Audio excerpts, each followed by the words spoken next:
की लगन है, हमें आना पड़ेगा इस दर पे दोबारा, हमें आना पड़ेगा इस दर पे दोबारा।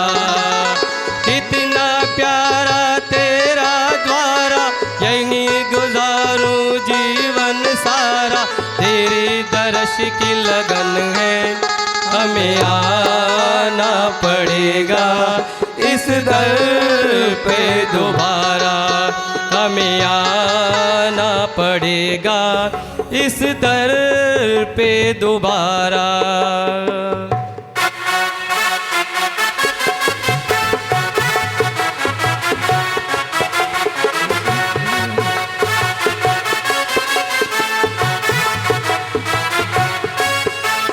जिनवर मेरे दाता अतिशय बड़ा अपार, अतिशय बड़ा अपार, जिनवर तेरे ध्यान की महिमा अपरंपार, महिमा अपरंपार, तेरे चरणों में सब कुछ अर्पण, तेरे चरणों में सब कुछ अर्पण, मेरा ये जीवन सारा, हमें आना पड़ेगा इस दर पे दोबारा, हमें आना पड़ेगा इस दर पे दोबारा। आचार्य श्री जी के चरणों में हम झुका रहे अपना माता, जिनके जीवन की हर चर्या बन पड़ी स्वयं ही नवगाथा। जे नागम का वह सुधा कलश जो बिखराते हैं गली गली, जिनके दर्शन को पा करके खिलती मुरझाई हृदय कली। हाँ, ओम रूम संत शिरोमणि आचार्य गुरु विद्यासागर मुनीन्द्र अत्रि अवतार अवतार संभोषादित्यावानम। जय हो जय हो जय हो। ओम रूम संत शिरोमणि आचार्य गुरु विद्यासागर मुनीन्द्र अत्र तिष्ठ तिष्ठ हटै स्थापनम। जय हो जय हो जय हो। ओम रूम संत शिरोमणि आचार्य गुरु विद्यासागर मुनीन्द्र अत्र मम सन्निधो सन्नधि कर्ण परिपुष्पांजलि शिपामि। संसारिक विषयों में पढ़कर मैंने अपने को भरमाया, इस राग द्वेष की वैतरणी से अब तक पार नहीं पाया। तब विद्या सिंधु के जल कण से भव कालुष धोने आया, आना जाना मिट जाए मेरा यह बंध काटने आया। थोड़ा ध्यान लगा, थोड़ा ध्यान लगा कि गुरुवर दौड़े दौड़े आएंगे, तुझे गले से लगाएंगे। थोड़ा ध्यान लगा, अरे थोड़ा ध्यान लगा कि गुरुवर दौड़े दौड़े आएंगे। थोड़ा ध्यान लगा। ओम रूम सुसंत शिरोमणि आचार्य गुरु विद्यासागर मुनीन्द्र जन्म जरा मृत्यु विनाशनाय जलम निर्वामिति स्वाहा। क्रोधिया नल में जल जल कर अपना सर्वस्व लुटाया है, निज आत्म स्वभाव सका जीवन भर इसे बुलाया है। चंदन सम शीतलता पाने अब शरण तुम्हारी आया हूँ, संसार ताप मिट जाए मेरा चंदन वंदन को लाया हूँ। ओम रूम सुसंत शिरोमणि आचार्य गुरु विद्यासागर मुनीन्द्र संसार ता विनाशनाय जन्म निर्वामिति स्वाहा। जड़ को न मैंने जड़ समझा, नहीं अक्षय निधि को पहचाना, अपने तो केवल सपने थे ब्रह्म और जगत का भटकाना। चरणों में अर्पित है अक्षत अक्षय पद मुझको मिल जाओ, तब ज्ञानी अरुण की किरणों से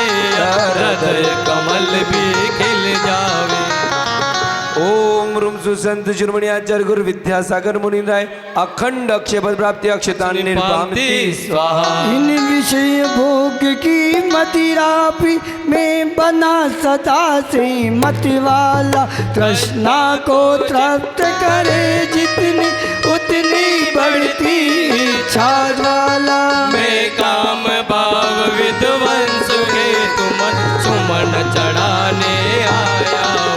यह मदन विजेता बन न सके भाव हृदय में लाया हूँ। ओम रूम सुसंत शिरोमणि आचार्य गुरु विद्यासागर मुनिराय कामबाण विद्वजनाय पुष्पम निर्पामति स्वाहा। इस सुधा रोग की व्यथा कथा भव भव में कहता आया, अति भक्ष अभक्ष बके फिर भी मन तृप्त नहीं कर पाया। नैवेद्य समर्पित करके मैं तृष्णा की भूख मिटाऊंगा। अब और अधिक ना भटक सकूं, यह अंतर्बोध जगाऊंगा। ओम रूम सुसंत शिरोमणि आचार्य गुरु विद्यासागर मुनिराय सुधा रोगनाशनाय नैवेद्यम निर्पामति स्वाहा। मोह अंधकार से व्याकुल हो निज को नहीं मैंने पहचाना, मेरा द्वेष में लिप्त रहा इस हाथ रहा बस पछताना। यह दीप समर्पित करके मन मेरा तम दूर भगा देना। तुम ज्ञान दीप की बाती से मम अंतर दीप जला देना। ओम रूम सुसंत शिरोमणि आचार्य गुरु विद्यासागर मुनिराय मोहांधकार विनाशनाय दीपम निर्पामति स्वाहा। इन अशुभ कर्म ने घेरा है, मैंने अब तक यह माना था, बस पाप कर्म तज पुण्य कर्म को चाह रहा अपनाना था। शुभ अशुभ कर्म सब रिपुदल है, मैं इन्हें जलाने आया हूँ। इसलिए तब चरणों में अब धूप चढ़ाने आया हूँ। ओम रूम सुसंत शिरोमणि आचार्य गुरु विद्यासागर मुनिराय दुष्ट अष्टनाय धूपम निर्पामति स्वाहा। भोगो को इतना भोगा कि खुद को ही भोग बना डाला। साध्य और साधक का अंतर मैंने आज मिटा डाला। मेरे चिदानंद में लीन रहूं, पूजा का यह फल पाना था जिसके द्वारा वह मिल बैठा मुझे ठिकाना है। ओम रूम सुसंत शिरोमणि आचार्य गुरु विद्यासागर मुनिराय महामोक्ष बल प्राप्ति बलम निर्पामति स्वाहा। जग के वे भवे को पाकर के निश दिन कैसा अलमस्त रहा। चारों गतियों की ठोकर को ताने में ही अभ्यस्त रहा। मैं हूँ स्वतंत्र ज्ञाता दृष्टा, मेरा पर से क्या गाता है। कैसे अनर्ग पद पा जाऊं, यह अरुण भावना पाता हूं। ओम रूम सुसंत शिरोमणि आचार्य गुरु विद्यासागर मुनिराय अनर फल प्राप्ति अर्घम निर्पामति स्वाहा। हे गुरुवर तेरे गुण गाने अर्पित है, जीवन के क्षण क्षण अर्चन के सुमन समर्पित है। हर्षाए जगती के कण कण। कर्नाटक के सद लगा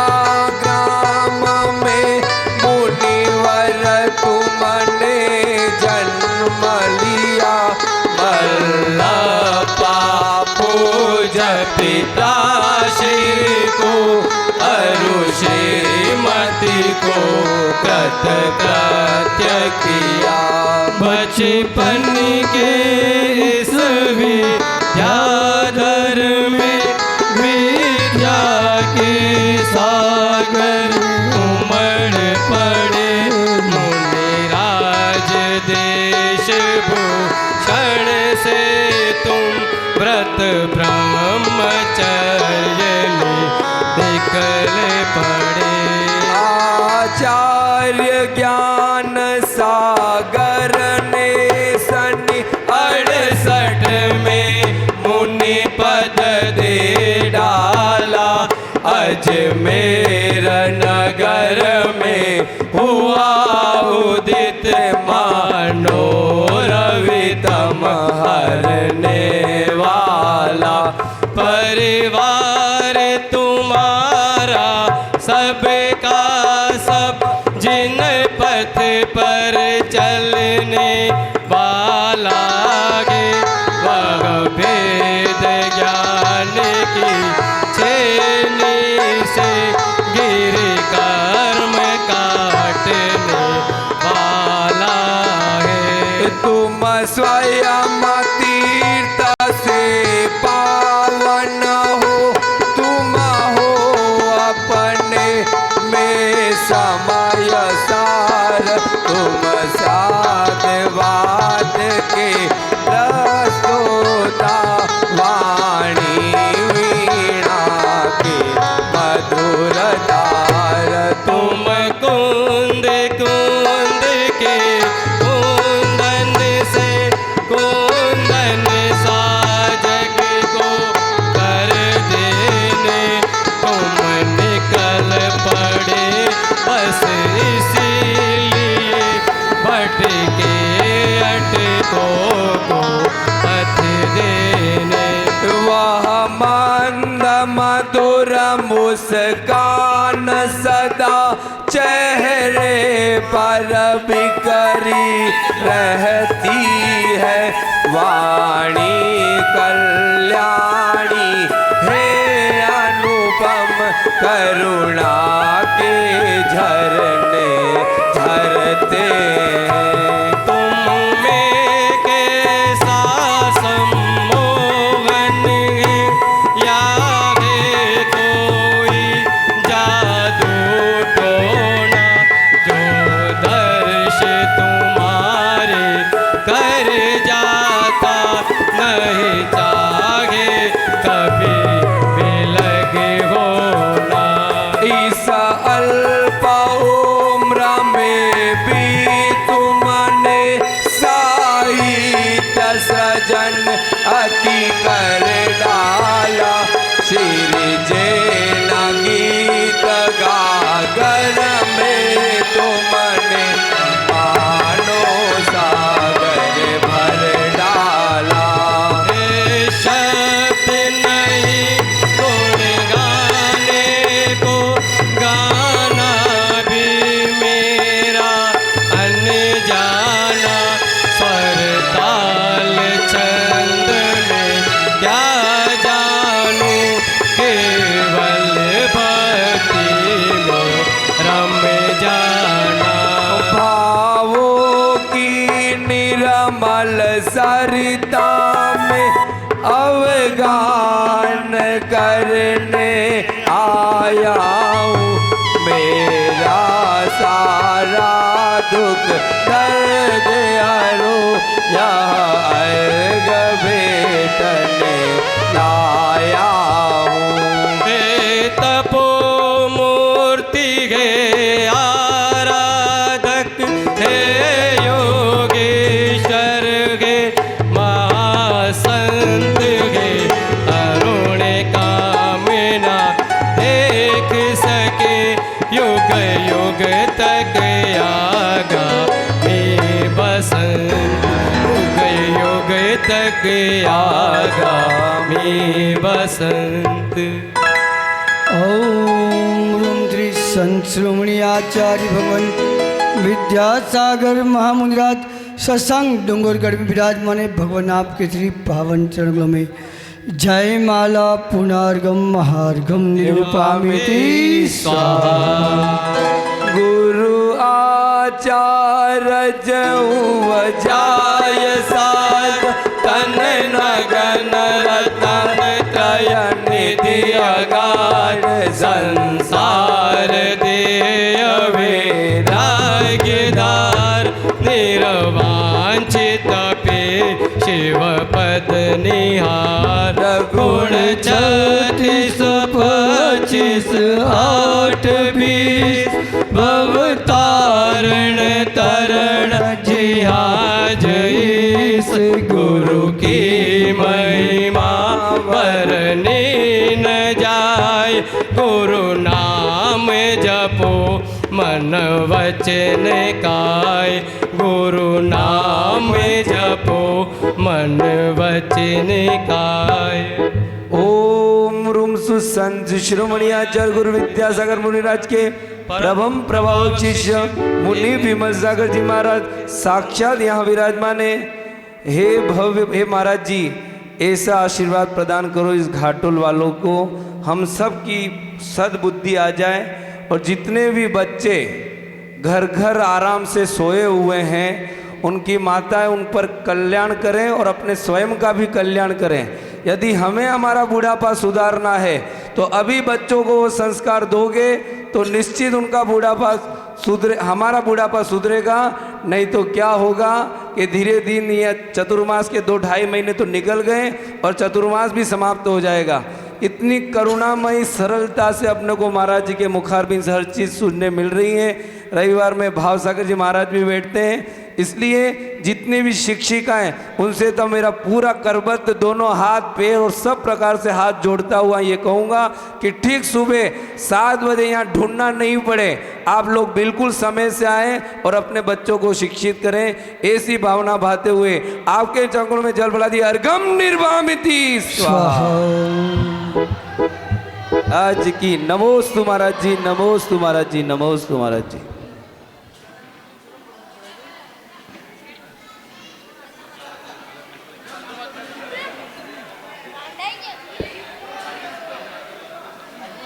विद्या स्कूल है ना बराबर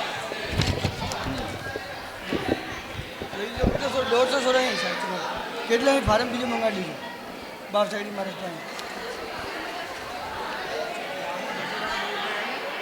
ના ના એક જણ પીએ હા સંસ્કાર छोरों की निगरानी सबसे खराब हुआ है नहीं कोई छोड़ नहीं रहा हम कभी हम चीजें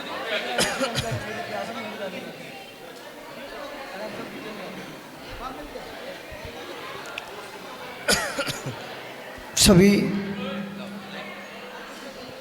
बैठ जाएं। बच्चे अंतों के लिए पधारे हैं सभी, और सभी जो बड़े बड़े महानुभाव पंच महानुभाव ट्रस्टी यहाँ बैठे हुए हैं उनसे निवेदन है कृपया अपने बच्चों को रविवार के दिन घर से अभिषेक पूजन के लिए ठीक 7 बजे भेजने का सौभाग्य प्राप्त करावें, ताकि आपके बच्चे पढ़ेंगे संस्कारित होंगे तो आपको वृद्धाश्रम में नहीं जाना पड़ेगा। नहीं तो वृद्धाश्रम में जाकर फिर आप कुछ भी नहीं कर पाओगे, भोजन भी अच्छे से नहीं कर पाओगे। इसलिए आपका बुढ़ापा अच्छा करना है तो अपने बच्चों को संस्कारित करके इस सौभाग्य को प्राप्त करें। परम पूज्य 108 विमल सागर जी महामुनिराज के श्री पावन में प्रश्नोत्तर रत्न मालिका के माध्यम से हम सभी को आपके दिव्य वचनों के माध्यम से हम सब में अच्छी कुशलता के साथ धर्म के संस्कार जागृत होकर अपने जीवन में उतरे, ऐसा आपसे निवेदन। आचार्य स्वाध्याय बेलायाम सिद्ध भक्ति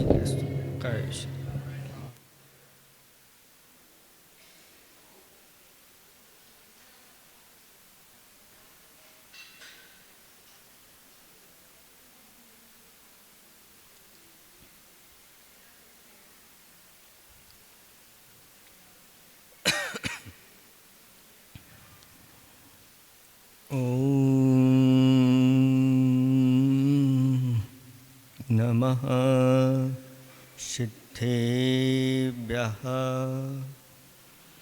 ॐ नमः सिद्धेभ्यः। ॐ नमः सर्वसिद्धिभ्यः मङ्गलं भगवान् वीरो मङ्गलं गौतमो गणे मङ्गलं कुन्दकुन्दाद्यो जैन धर्मोऽस्तु मङ्गलं सर्वमङ्गलमाङ्गल्यं सर्वकल्याणकारिकं प्रधानं सर्वधर्माणां जैनं जयतु शासनं प्रणिपत्तुवर्धमानं विष्णोत्तररत्नमालिकां वक्षे नागनरामरबन्ध्यं देवं देवाधिपं वीरं देवादिदेव 1008 श्री आदिनाथ भगवान की जय देवादिदेव 1008 श्री वासपूज भगवान की जय देवादिदेव 1008 वर्तमान शासनक महावीर भगवान की जय परम पूजक स्वाट आचार्य प्रवर गुरुवर श्री विद्यासागर जी महामुनिराज राज की की जय परम पूजक स्वाट राजर्षि अमुक वरिष्ठ महामुनिराज की जय 3 कम 9 करोड़ मुनिराजों की बोलो परम पूज्य 108 वात्सल्य मूर्ति श्री विमल सागर जी महाराज की बोलो मुनि संघ की जय।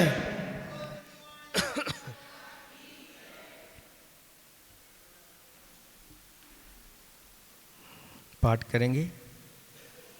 कहा खलु नालंक्रियते दिष्टादिष्टार्थ साधन पटीयान कंठस्थितया विमला विष्णुतरत्नमालिकया भगवन् किमुपादेयं गुरुवचनं हेयमपि च किमकार्यं को गुरुरधिगत तत्त्वा सत्यथा बुद्धितः त्वरितं किं कर्तव्यं विदुषा संसार संतते छेदा किं मोक्षतरोर्बीजं सम्यक् ज्ञानं क्रियासहितं किं पथ्यदनं धर्मा का शुचिरे यस्य मानसं शुद्धं कहा पंडितो विवेकी किं विस्मौधीरिता गुरुवा किं संसारे सारं बहुशोऽपि विचिन्तमानमिदमेव मनुजेषु दृष्टतत्त्वं सुपरेतायुद्धितं जन्म मदिरेव मोहजनका का स्नेहा के च दर्शवो विषया का भवल्ली तृष्णा को वैरी नन्वनो कस्मात् भय में मरना धन्धादपि को विशिष्यते रागी कः सुरो यो ललना लोचन बाणैर्न च विथिताः पातुं कर्णाञ्जलिभिः किममृतमिव बुध्यते सदुपदेशा किं गुरुताया मूलं यदेतदप्रार्थनं नाम किं गहनं स्त्रीचरितं कश्चतुरो यो न खण्डितस्तेने किं दारिद्र्यमसन्तोषेव किं लाघवं याञ्चा किं जीवितमनवध्यं किं जाड्यं पाटवेप्यनाभ्यासा को जागर्ति विवेकी का निद्रा मूढ़ता जंतो नलिनी दलगत जललो तरलं किं यौवनं धन्मथायु के ससधर कर निकरा नुकारिना सज्जना एव पुनर्कः परवशता किं चोक्यं सर्वसंगविरतिर्या किं सत्यं भूतहितं किं प्रेया प्राणिनामस्वा किं सन्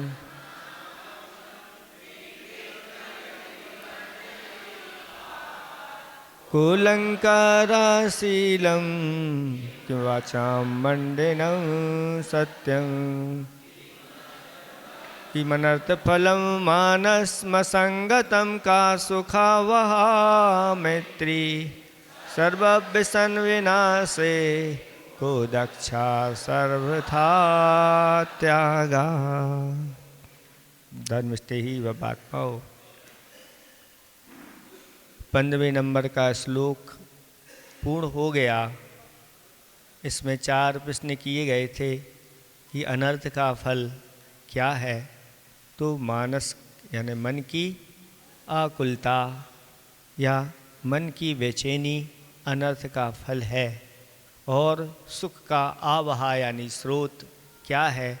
तो सुख का स्रोत है सभी जीवों में मैत्री की भावना रखना और सभी विषण विनाशे को दक्षा, सभी प्रकार की आपत्तियों को नाश करने में, सभी प्रकार के कष्टों को नष्ट करने में कौन दक्ष है। तो जिसने सर्वथा त्यागा, जो सभी प्रकार के परिग्रह का त्यागी होता है, ऐसा व्यक्ति आगे जाकर के अपने सारे कष्टों को नष्ट करने में समर्थ हो जाता है। ऐसा कहा था। अब अगला श्लोक आ रहा है। कोंधो यो कार्यरतः, कोंधो यो कार्यरतः, को बधिरो यह शृणोति न हितानि, को बधिरो यह शृणोति न हितानि।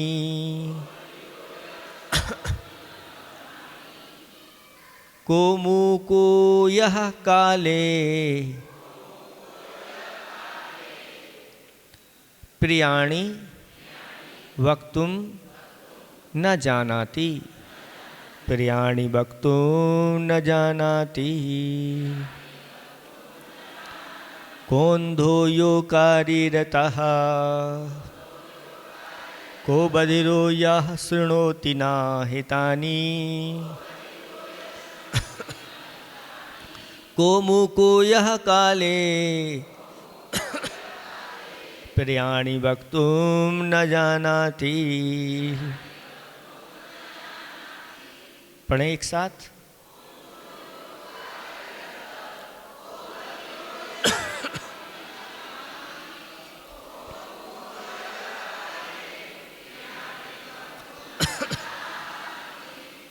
बन गया। अब देखें इसका अर्थ। को मतलब कहा, कौन। अंधो अंधा, अंधा कौन है। वहाँ प्रश्न किया था अंधे से भी अंधा कौन है, और यहाँ प्रश्न किया है अंधा कौन है।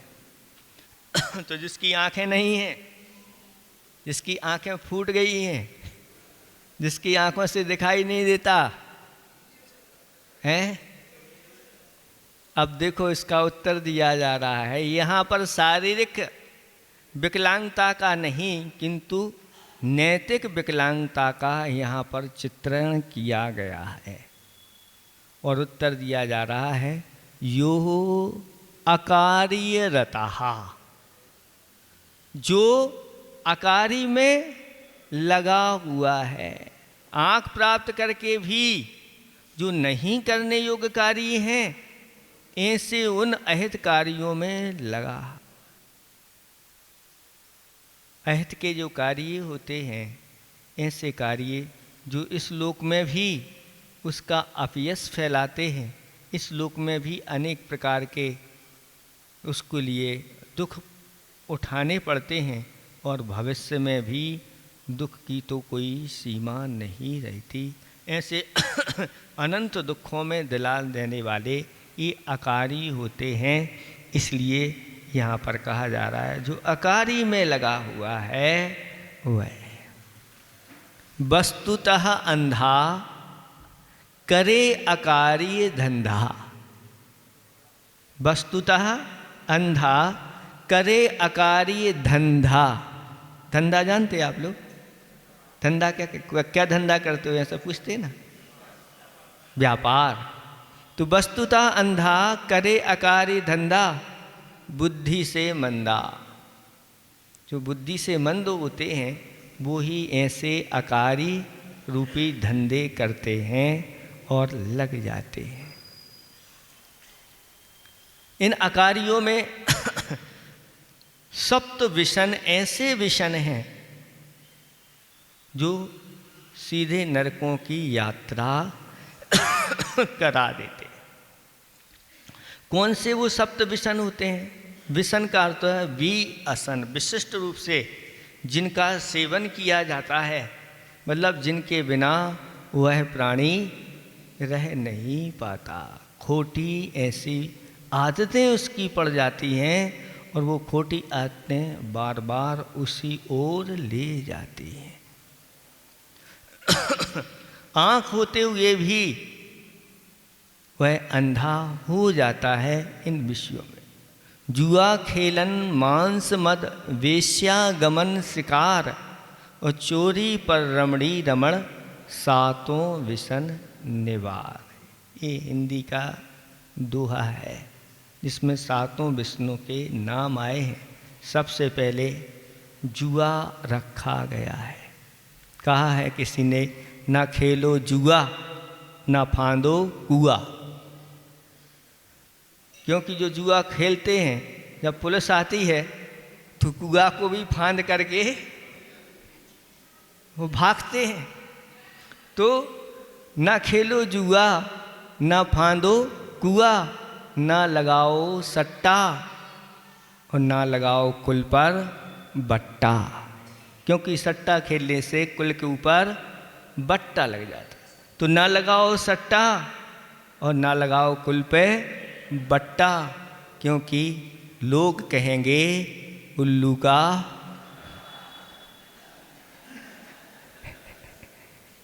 उल्लू तो आप लोग जानते ही हैं, पहचानते होंगे। तो ये उसका पट्ठा है। तो मतलब वो पट्ठा भी बदनाम होगा और जिस पट्ठे को जिसने जन्म दिया है उसको भी वो भी बदनाम हो जाए कि किस उल्लू का पट्ठा है जो इस प्रकार के ये कार्य कर रहा है। क्योंकि जगत प्रसिद्ध ऐसे सबने महाभारत तो देखी है और सुनी है कि पांडवों ने ऐसा वह जुआ खेला जिसके कारण से उनको बड़ी बड़ी मुसीबतों में फंसना पड़ा। इसलिए इसका त्याग करो। ये सात हैं और सात में से अगर एक से भी संबंध बना लिया और अगर इसको नहीं छोड़ा तो नरक आयु का बंद कराने वाला यह विषण होता है। इसलिए इससे बचना चाहिए। और दूसरे नंबर पर आता है मांस। जो दो इंद्रिय आदि जीवों के कलेवर होते हैं, यह इसकी जिसको आदत पड़ जाती है तो वह व्यक्ति फिर नरकों की यात्रा कर लेता है। इसलिए किसी ने कहा है मांस खाए पाप बढ़े। मांस खाने से पाप निरंतर बढ़ता चला जाता है। इतना बढ़ता है, ऐसा कहा गया है कि अगर कोई एक जीव का मांस खाता है तो उस जीव में जितने रोम होते हैं, रोम जानते हैं आप लोग, वाल छोटे छोटे, उसके जितने रोम होते हैं उतने रोमों बराबर उस पर्याय में जाकर के उसको बार बार समय में मरना पड़ता एक जीव का।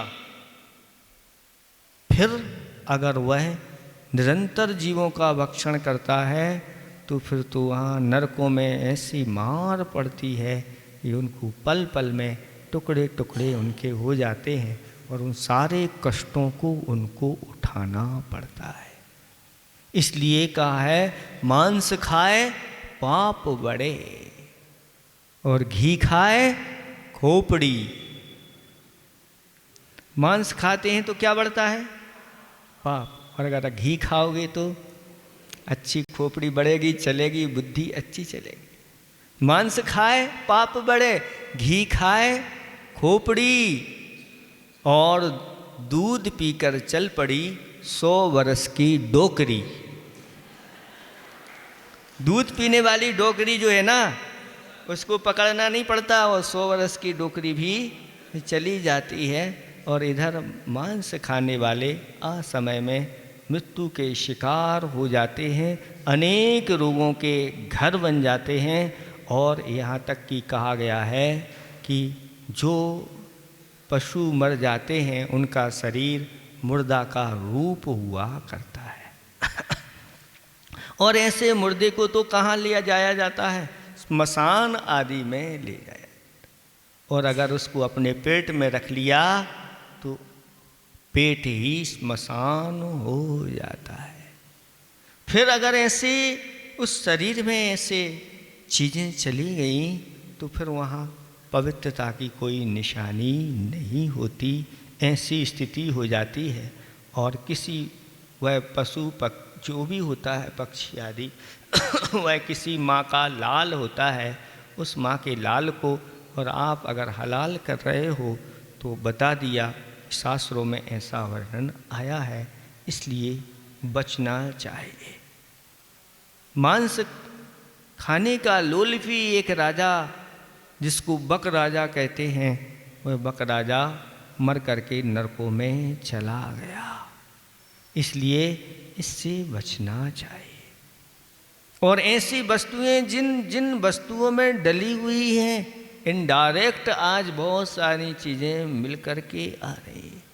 और ऐसी निंद पशुओं के उसमें चीज़ें रहती हैं जो छूने योग्य नहीं होते, वो भी पशुओं के अवयव उनमें डले रहते हैं। और लोग उसको बड़े चाव से खाते हैं, लेकिन उन्हें पता नहीं इसमें क्या है। कुछ पता होने के बाद भी अगर खाते हैं तो फिर कहना ही क्या, उनकी दुर्गति तो निश्चित।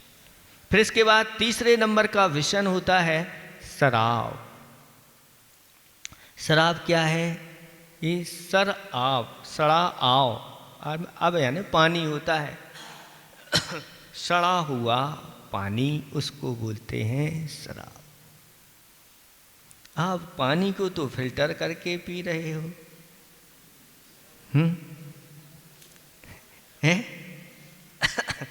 और अनेक प्रकार के वस्तुओं से जो रस निकलते हैं, इनको सड़ाया जाता है, जिनमें बहुत सारे जीवों की उत्पत्ति हो जाती है। और इसको उबालने के बाद भी इसमें जीवों की उत्पत्ति निरंतर होती। जैसे मांस को उबालने के बाद भी उसमें जीवों की निरंतर उत्पत्ति होती रहती है, ऐसे ही शराब में भी निरंतर जीवों की उत्पत्ति होती है। और क्या होता है? यह तन को खराब कर देती है। तन में, शरीर में होने वाले जितने अवयव हैं वो धीरे धीरे निष्क्रिय हो जाते हैं। किस्तों में अगर मौत मिलती है तो इन्हीं के माध्यम से मिलती है, धीरे धीरे करके। और एक दिन पूरी किस्तें चुक जाती हैं, ऐसी हो जाती है जीवन की। तो तन को भी खराब करती हैं, मन यानी बुद्धि को भी खराब कर देती है। बुद्धि क्या है? कोई क्या चल रही है? कुछ नहीं। और धन तो खराब होता ही है। और साथ साथ में इनाम के रूप में दुर्गति या नरक की प्राप्ति हो जाती है। ऐसी स्थिति हो जाती। एक व्यापारी का एक पुत्र था, उसका विवाह हो चुका था, लेकिन गलत संगति में पड़ करके वह खोटी आदतों का शिकार बन गया। माँ से तो उसकी बनती नहीं थी, लेकिन पिता का बहुत सम्मान करता था। पिता को तो वह भगवान तुल्य मानता था।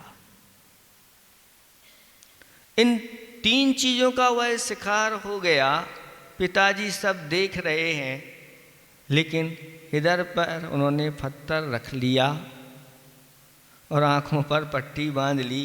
ये सुधरने वाला किसी हालत में नहीं। जब पिताजी अंतिम सांसें गिनने लगे तो अपने पुत्र को बुलाया और कहा, बेटा अब मैं जाने वाला हूँ, मेरी एक सलाह मानेगा? तो उसने कहा, पिताजी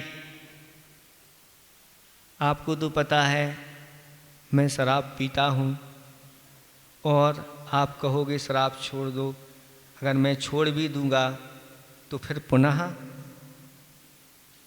इसलिए मैं आपकी बात को नहीं रख पाऊंगा।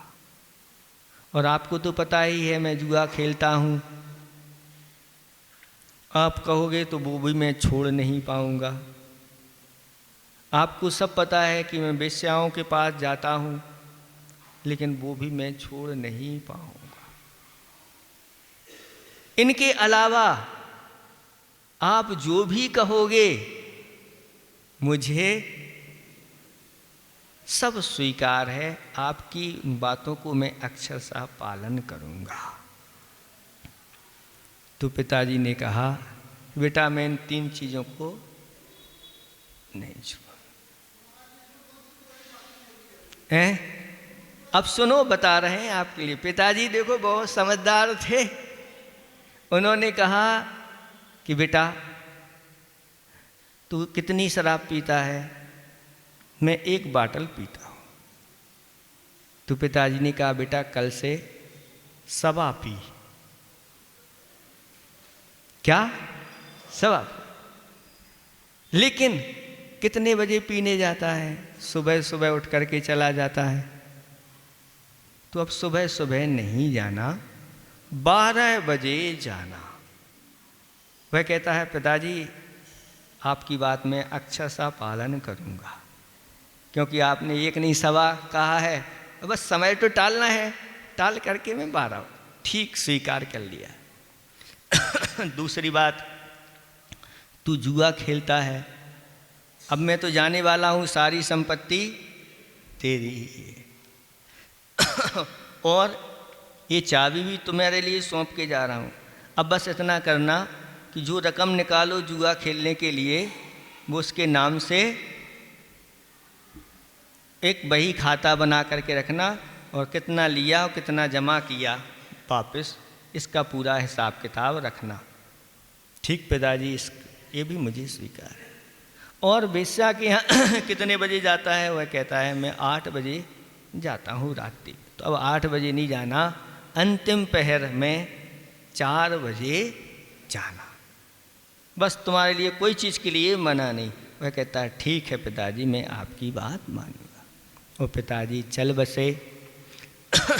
पिताजी को बहुत मानता था, और जब तक घर में सूतक पातक आदि चला, उसने कोई व्यसन आदि नहीं किया। लेकिन जब इस प्रकार से सब सूतक पातक सब समाप्त हो गया, तो फिर उसने शराब पीने के लिए जैसे ही वह जाने लगा सुबह सुबह, तो पिताजी की बात याद आ गई कि पिताजी ने कहा था कि 12 बजे जाना। तो रुक गया और उस समय नहीं गया। और जैसे ही 12 बजे गया तो देखता है कि वहाँ की स्थिति बहुत खराब है। जो शराब पी करके आए थे या जिन्होंने पी रखी थी, कोई बड़बड़ा रहा है, कोई कुछ बड़बड़ा रहा है, कोई लड़खड़ा रहा है, अनेक प्रकार की वहाँ के दृश्य वह देख रहा है।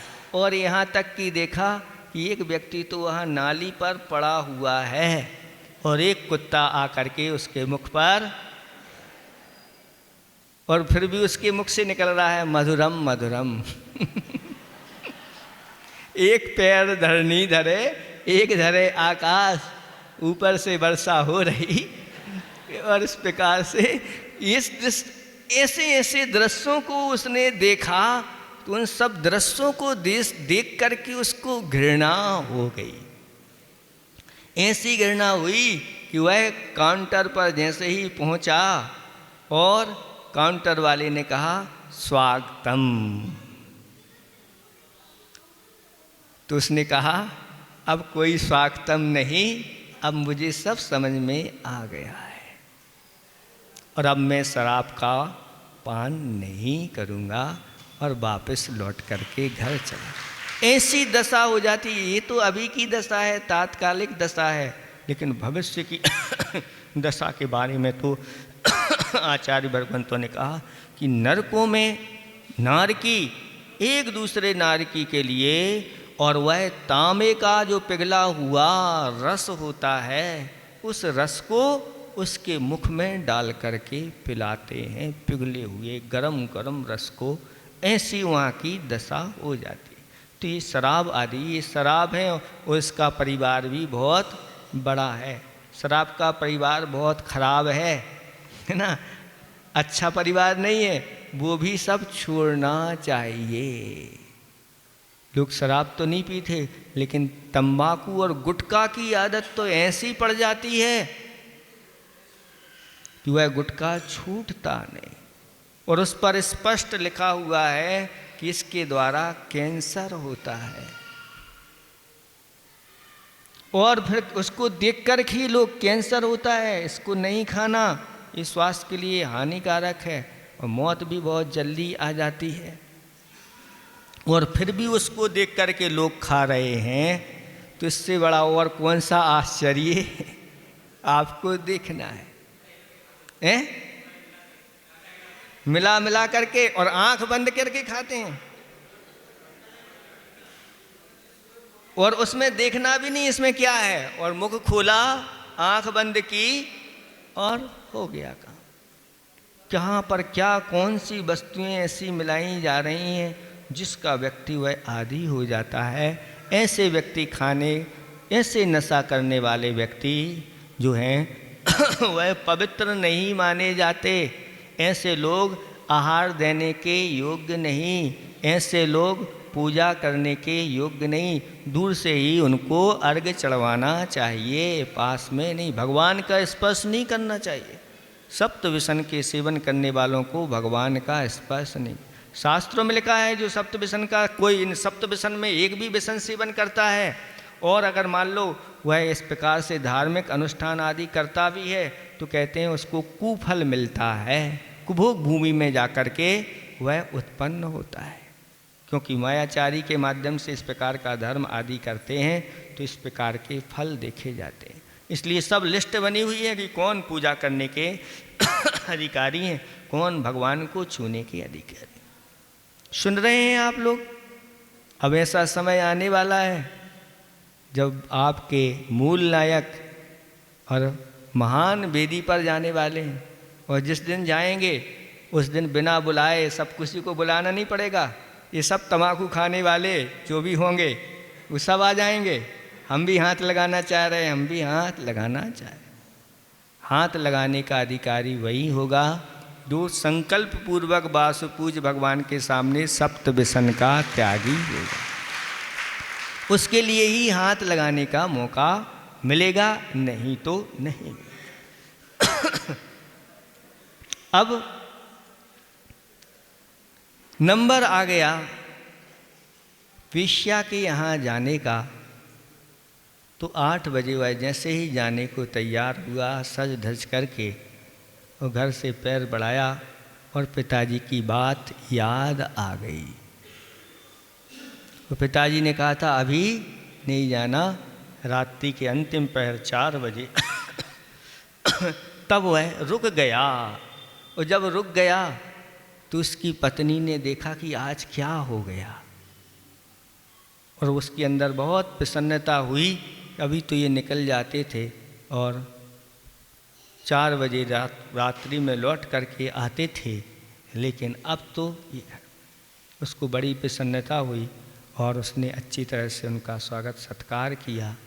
और जैसे ही 4 बजते हैं रात्रि के, और उठ करके वह पहुंच जाता है, और वहाँ दरवाजे सब लग चुके थे। दरवाजे खटखटाए, कोई खोलने के लिए तैयार नहीं।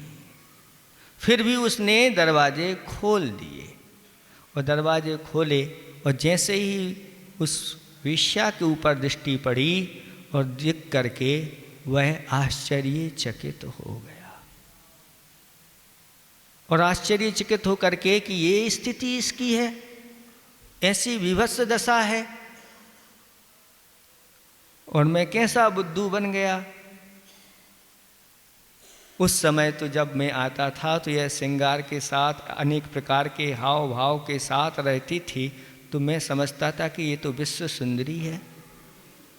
लेकिन आज मैं देख रहा हूं कि ये वास्तविक रूप क्या है।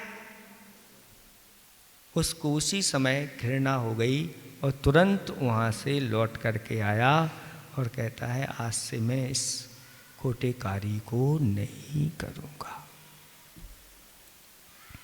और ऐसे ही करते जुआ खेलते खेलते जब दीपावली का दिन आया तो हिसाब किताब लगाया तो पता चला कि जुआ के नाम से बहुत सारा निकाला गया, लेकिन जमा कुछ भी अल्प रूप में जमा हो। अरे ये तो बहुत घाटे का सौदा है। और उसकी समझ में आ गया कि ऐसा घाटा करेंगे तो हम तो अभी तो पिताजी से लेते थे और उठाते ले कर लेते थे, लेकिन अब तो ये मेरा इस पे अधिकार है। और उसने नियम लिया कि आज से मैं कभी जुआ नहीं खेलूँगा। तब पिताजी के उन वचनों के माध्यम से भी उस व्यसनी का सुधार हो गया। कहते हैं कि अगर कोई ऐसे नहीं मानते हैं तो उन्हें युक्तियों से भी कुछ समझाया जाता है और युक्तियाँ काम कर जाती हैं और बड़े बड़े ऐसे विषण छूट जाते हैं, ऐसा जानना चाहिए। तो ये इस प्रकार के विषण हैं। तो शराब हो गया, फिर इसके बाद आता है शिकार। ऐसी कौन सी कार है जो सीधे नरक में ले जाती है?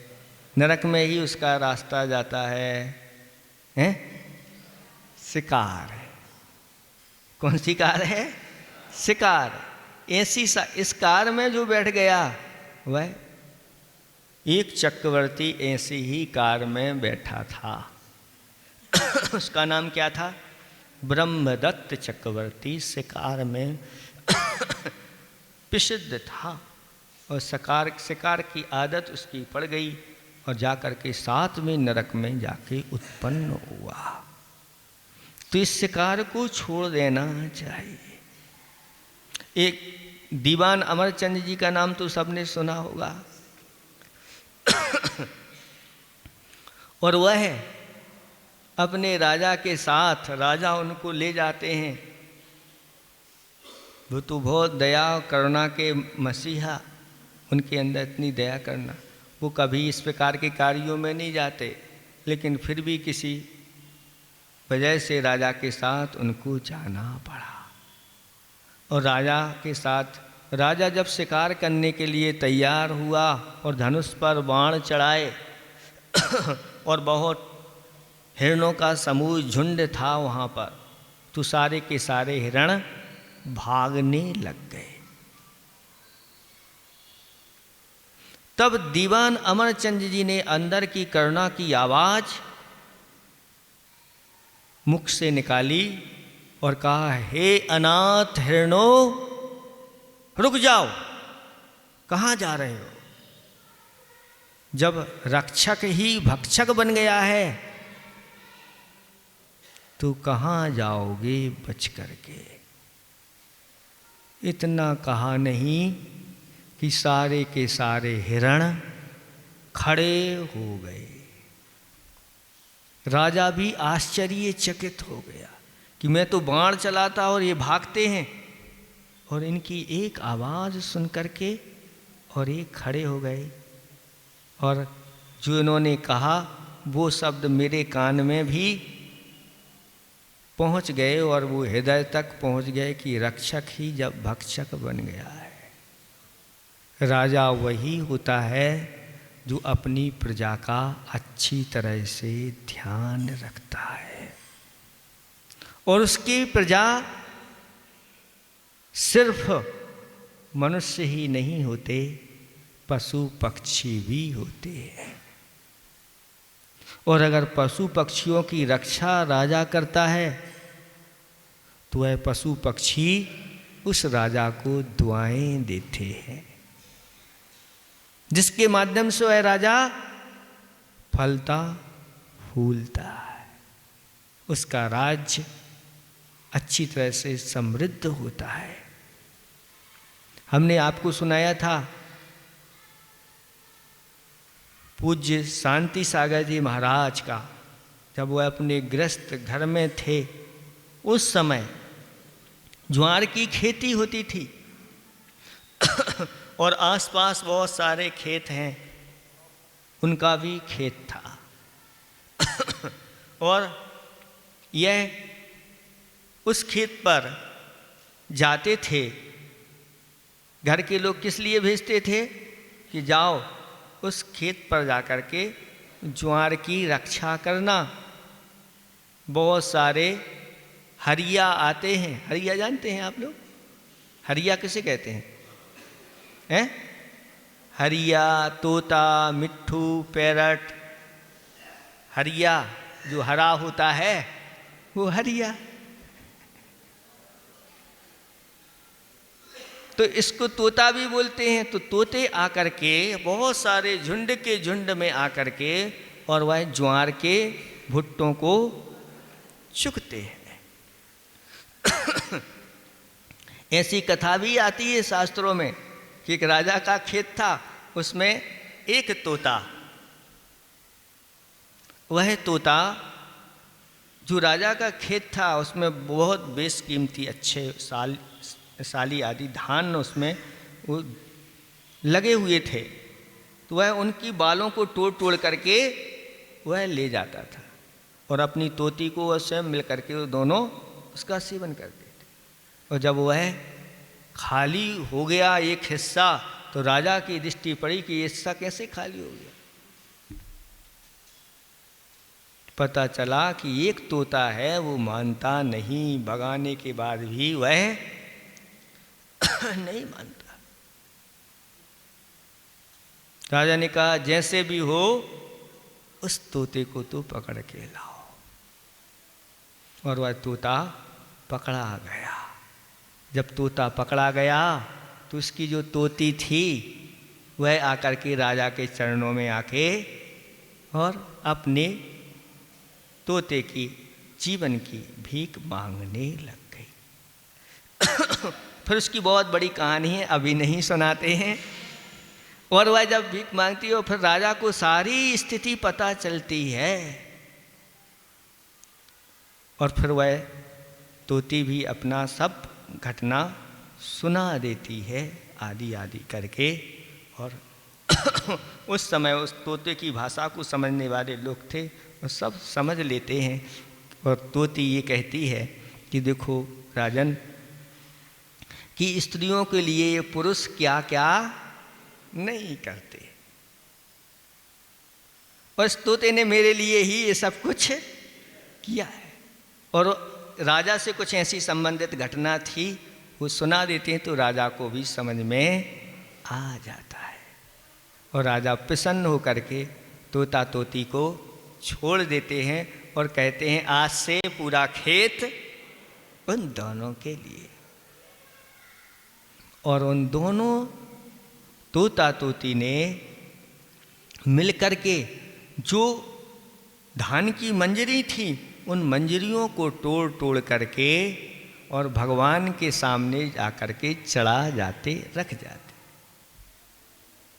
उन तोता तोती ने मिलकर के अक्षतों के माध्यम से अक्षत रूपी जो धान है उनके माध्यम से भगवान की पूजा की और दोनों तोता तोती मर करके स्वर्ग में देव और देवी बने थे।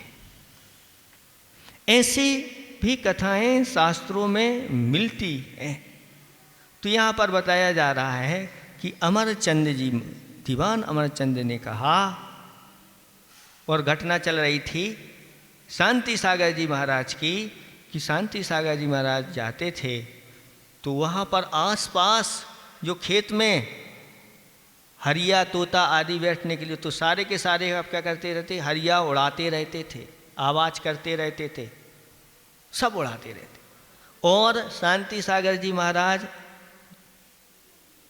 वो जो गृहस्थ जीवन में थे तो वह साथ में पानी का जो घड़ा था उसको भी ले जाते थे और सारे हरियों के लिए अच्छे से खाओ और पानी पियो और जाओ। ऐसी स्थिति होने के बाद भी सबसे ज़्यादा अगर ज्वार आती थी तो उन्हीं के खेत में आती थी। सब लोग देख करके दंग रह जाते थे कि ये क्या है। तो कहते परोपकार में ऐसे ही सोपकार नियत होता है और अच्छी भावनाएं जहाँ भाई जाती हैं, पशु पक्षी भी अच्छी भावना भा करके जाते थे कि इनका अच्छे से हो, सब कार्य तो हो जाता। तो इस प्रकार से जो है ना राजा होता है वह सबका रक्षक हुआ करता है, और जब रक्षक ही भक्षक बन गया है तो फिर कौन बचाएगा। सारे के सारे खड़े हो गए तो राजा के हाथ से अब धनुष बाण अब नीचे गिर गया और विचार कर लिया कि आज से मैं कभी इन मूक पशुओं के ऊपर अत्याचार नहीं करूँगा। ऐसी ऐसी घटनाएं। इसलिए और आचार्य श्री का तो आप लोगों को संस्मरण हमने सुनाया ही था। एक बहुत बड़े शिकारी थे, 100 बंदूकों से शिकार करते थे। आचार्य भगवंत का चातुर्मास नैनागिर में हो रहा था और आचार्य भगवंत अष्टमी चतुर्दशी को जहाँ सिद्धशिला है वहीं पर जाकर के ध्यान लगाते थे।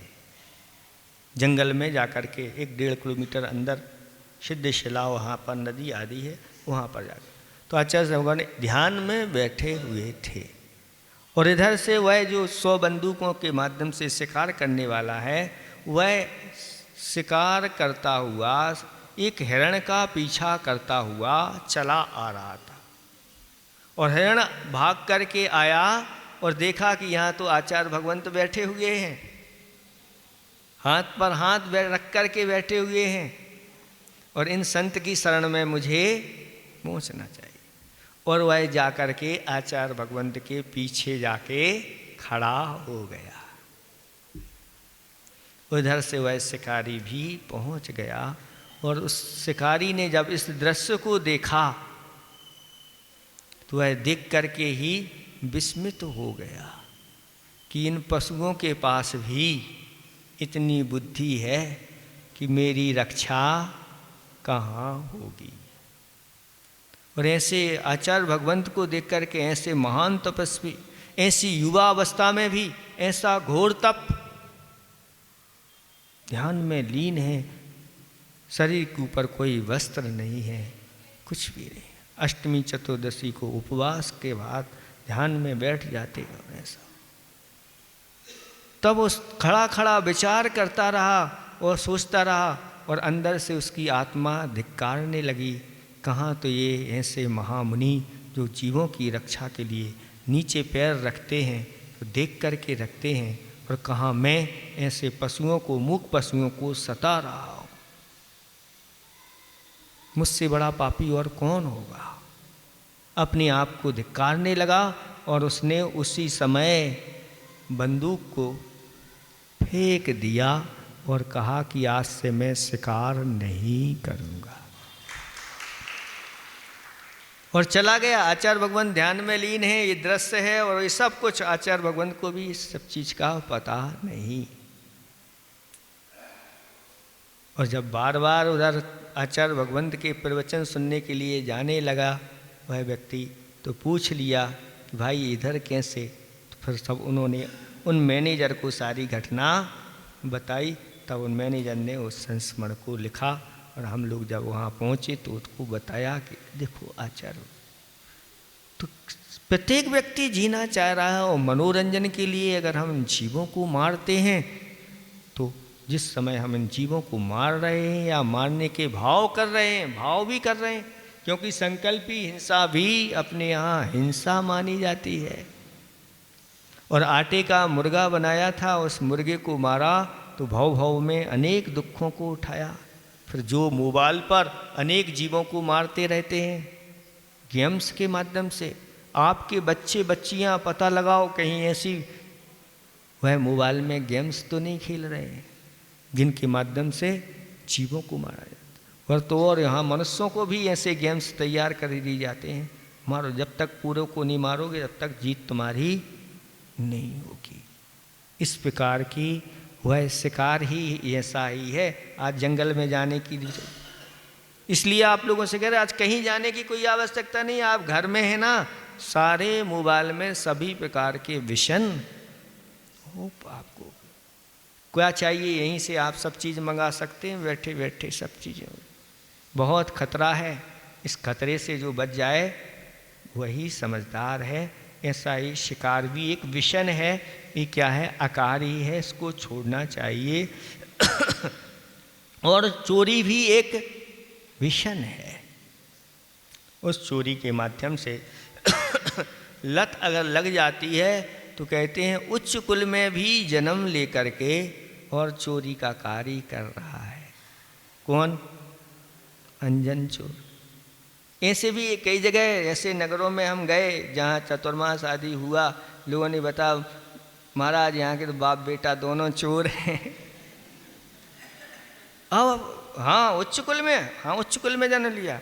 तो मंदिर में आते हैं तो मंदिर में भी कोई चीज़ अगर दिख जाए तो जेब में रख करके चले जाते।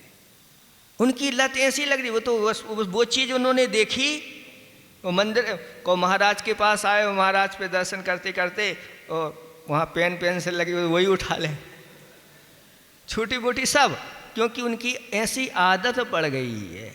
बाप बेटा कहीं से चले आ रहे हो, रास्ते में कोई अगर दिख जाए तो दोनों तैयार हो जाते हैं और रख करके ले जाते हैं, और जेल भी हो जाती है, जेल से छूट के आ जाते हैं, फिर वही करने लगते हैं। ये लत ऐसी है कि पड़ जाती है तो बहुत मुश्किल से छूटती है।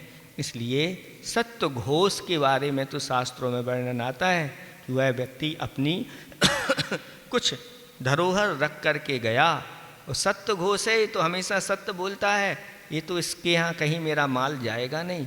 लेकिन उस समय उसने झूठ बोला, और झूठ बोलने के बाद फिर वह पकड़ा गया तो उसके लिए गोबर खिलाया गया, मल्लों की मार मारी गई, ये सब स्थितियाँ देखनी पड़ी। इसलिए चोरी भी एक विषन है, इसको और पर स्त्री सेवन, पर स्त्री सेवन में ये कहते हैं कि पर नारी पैनी छुरी 3 ठोर से खाए। पर नारी पैनी छुरी 3 ठोर से खाए, धन हरे बल हरे मरे नरक ले जाए। अगर इस प्रकार से जिनके साथ आपका विवाह संबंध नहीं हुआ है, ऐसी नारियाँ सब पर नारी की श्रेणी में आती हैं। और अगर उनके साथ आप इस प्रकार के संबंध बनाते हैं तो कहते हैं धन भी जाएगा, बल भी जाएगा, और अंत में इसका तो नरक में ले जाना होगा। क्योंकि ये सर्वविदित है पूरे संसार को कि एक रावण ने ऐसी खोटी दृष्टि एक पर नारी के ऊपर डाली, उसके परिणाम स्वरूप आज भी लोग कहते हैं कि नरक जो रावण है वह नरक में गया है, ऐसा जाना। और इसी प्रकार से वेश्या सेवन तो आपको बता ही दिया कि इस प्रकार से लत लग जाती है। चारू दत्त को लत लग गई ये वाली भी, तो जितना धन था पूरा का पूरा धन घर से, अब अपनी पत्नी के ही जब आभूषण आने लग गए तब वेश्या ने सोचा कि अब कुछ नहीं बचा है, तो उसको नशीले पदार्थ खिला करके और पाखाने में डाल दिया गया। और सूकर आकर के उसको चाटने लग गए। जब उसको होश में आया तब समझ में आया कि मैं कहाँ था और अब क्या कहाँ आ गया हूँ। और आगे जा कर के उसने अपने जीवन को अच्छा बनाया। ऐसी दशा होती है तो कहते हैं को अंधो यो अकार्यता। कौन अंधा है? जो अकार्यों में लगता है। बहुत सारे अकार्य हैं, ये तो आपको बता दिए। इनसे संकल्प पूर्वक जैसे ही आपके बच्चे 8 वर्ष के हो गए हैं तो उनको इस सप्त विषण का त्याग कराना चाहिए। और उनको अच्छी तरह से अष्टमूल गुण धारण करा करके और उनको सुरक्षित करना चाहिए, नहीं तो आज सुरक्षा नहीं है। सुरक्षा बच्चों की नहीं, बच्चियों की भी सुरक्षा नहीं है। आजकल इन व्यसनों में बच्चे पीछे हो गए हैं और बच्चियां बहुत आगे के कदम उठा रही हैं। आप खोज करोगे तो आपको मिल जाएगा। ये सब व्यसनों में लिप्त होती चली जा रही। इसलिए ये बहुत ही यहाँ पर बहुत अच्छा प्रश्न है और इस प्रश्न का उत्तर भी बहुत सोच समझ करके यहाँ दिया गया है कि आँखें होते हुए भी लोग इस प्रकार के अंधे हो जाते हैं, लेकिन पिताजी ने के समझाने पर उसकी भी आँखें खुल गई। जो आँखें होते हुए भी बंद हो गई थी वो खुल जाती हैं और अपना जीवन विवेक की आँख जिसकी खुल गई तो कहना ही क्या है। तीसरी आँख और कौन सी कहलाती है कि तीसरी आँख उनकी खुल गई। तीसरी आँख खोलो, दो आँखें तो है ही, अब तीसरी आँख कहाँ से खुलेगी? क्या ये कोई और तीसरी आँख नहीं। अगर विवेक जागृत हो गया तो समझ लेना, और अगर विवेक नहीं है तो कहते फूटी आँख, फूटी आँख विवेक की। क्या करे जगदीश और कंचनिया को 300 मनीराम को 30, ऐसी कहावतें हैं। समय आपका हो गया है, आज इसको इतना ही रखो। आप लोगों को तैयारी करना है ना, परीक्षा आपकी होगी। कब होगी? या तो इसको पूरा कर लें और पूरा करने के बाद फिर परीक्षा लें, या कुछ श्लोक बाकी रह जाएं तब परीक्षा लें। कैसे करना? ये पर्युषण के पहले पहले आपको ये सब तैयारी करना है। प्रयास करें कि इसको पर्युषण के पहले पहले समाप्त कर दें तो अच्छा होगा, क्योंकि पर्युषण में विषय अलग रहेगा। इसलिए आप लोग अपने घर घर पुस्तक ले जा सकते हैं और तैयारी सब रखना। किसी समय भी आपकी परीक्षा, देखो आपको इसमें दिया था उत्तर कि उन गुरु महाराज के पास राजकुमार को भेजा तो गुरु महाराज ने कहा कभी भी हम आकर के आपके ऊपर वार कर सकते हैं, सावधान रहना। ऐसे ही कभी भी आपकी परीक्षा ली जा सकती है। आप लोग अपनी तैयारी करके रखना है। 2 बार श्लोक याद नहीं हो पाए तो कम से कम प्रश्नोत्तर तो तैयार हो सकते हैं। बहुत छोटे छोटे बहुत सुंदर और आकर्षक ये प्रश्न हैं। को नर का नरक क्या है? पराधीनता। ऐसा ना तो करना याद, और क्या करना? पूरी जो हमने सुनाया है पूरी रामायण नहीं लिखना। रावण किसे कहते हैं? तो कहते हैं इतना सा बस समझ लेना कि राम और रावण 2 जन्ना, राम और रावण 2 जन्ना, उनने उनकी नार हरी सो उनने उनको मारन्ना। राम और रावण 2 जन्ना, उनने उनकी नार हरी सो उनने उनको मारन्ना। और इतनी सी तो बात थी, तुलसी लग गए पोथन्ना। तो अभी तक आप लोगों को इतना पोथी बताई है, ये पोथी पूरी नहीं पूछी जाएगी, लेकिन जितने इसमें प्रश्न हैं उत्तर हैं इतने तो आप अपने दिमाग में रख लेना। थोड़ा बहुत इधर उधर का भी जो बताया है वो भी आ सकता है। शाम को 7:30 बजे, 7:30 पौने 8 बजे के लगभग भैया जी दिल्ली से आए हुए हैं। बहुत शानदार प्रवचन उनके होते हैं, आपने अपने जीवन में सुने नहीं होंगे। जिनको भी लाभ लेना है, सुमती भाई जो 10 लोगों को लेकर घूमने जाते हैं उनसे मेरा निवेदन है उनको धर्म मार्ग में लगाएं, नहीं तो आप नरक में जाओगे और उनको भी नरक में ले जाओगे। इसलिए 65 साल 70 साल की उम्र हो गई आपकी, तो आपसे निवेदन है घूमना बंद करें और स्वाध्याय में आएँ। और सभी महानुभावों से निवेदन है कृपया अपने अपने बच्चों को भी साथ में लेकर आएँ ताकि उनको भी